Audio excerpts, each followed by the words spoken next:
We have a chance. There is a chance. Tina and Leila, for those of you who have given me your love and support, please extend it to Tina and Leila and all my colleagues up here.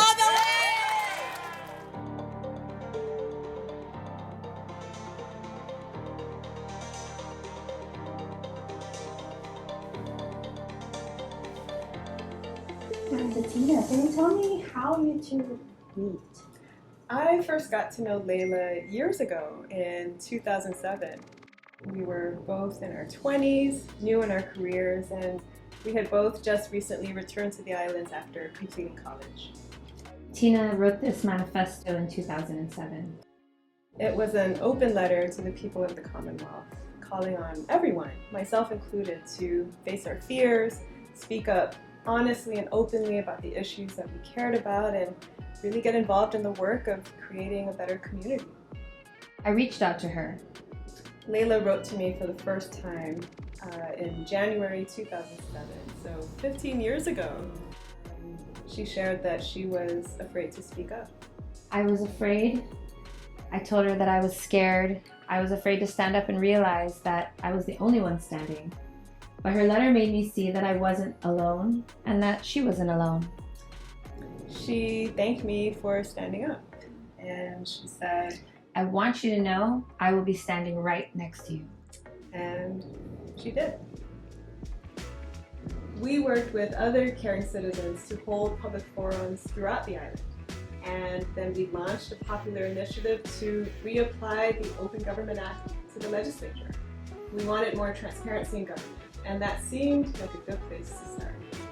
We walked door to door gathering signatures to get that initiative on the ballot, and we did a lot of public education. And we succeeded.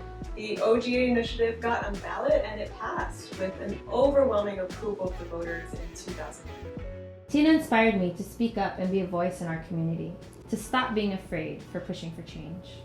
And I came to know Leila as a courageous, passionate, and committed servant leader that she is. Leila went on to get her master's in education and served in our public school system for 20 years as this amazing teacher and principal. She taught and mentored thousands of young people. Tina first ran and won a seat in the CNMI House of Representatives in 2007, representing Precinct 1. She was 26, the youngest person elected to public office in the CNMI, and she continued to be a voice for change. She went on to work as a local news reporter, then got her master's degree in planning. Then, she worked for our U.S. Delegate Khalili's office for several years before deciding to run again for the House in 2018, this time representing Precinct 2. She often encouraged me to think about running for office too. Leila has long been a champion for good governance. I was delighted when she decided to run for the House in 2020 to represent Precinct 1. I've worked with Tina in different civic and community outreach activities over the last 15 years. And now, of course, we work together in the House. Tina has consistently shared her vision of what good governance in the Marianas could be like, with the right leadership and direction.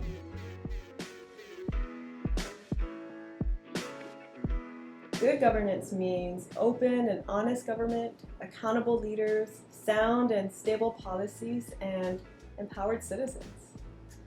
It means safeguarding public trust and exercising fiscal responsibility. It means freedom from fear. No one should ever be afraid of their government. I introduced the Whistleblower Protection Act because I believe our people should not live in fear of political retaliation for exercising their First Amendment rights, or when they're reporting when they see unethical or unlawful activities in government. Our Marianas is at a crossroads. People are hungry for change. It's time for a government that serves the people efficiently and effectively, without favor to special interests.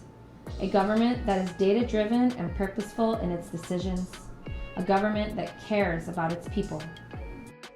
It's time for leadership that truly understands how crucial education is to the long-term social and economic development of our whole Commonwealth. All children deserve opportunities to thrive. It's time for leadership that recognizes that our ability to grow and prosper as a community is directly connected to the health of our people.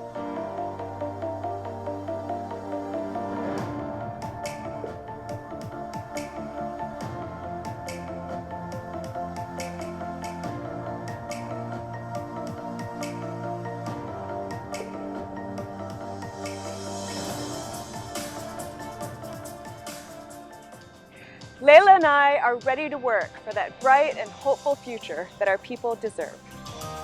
I am deeply humbled and excited to be on this historic ticket with Tina. Good governance is on the ballot in 2022.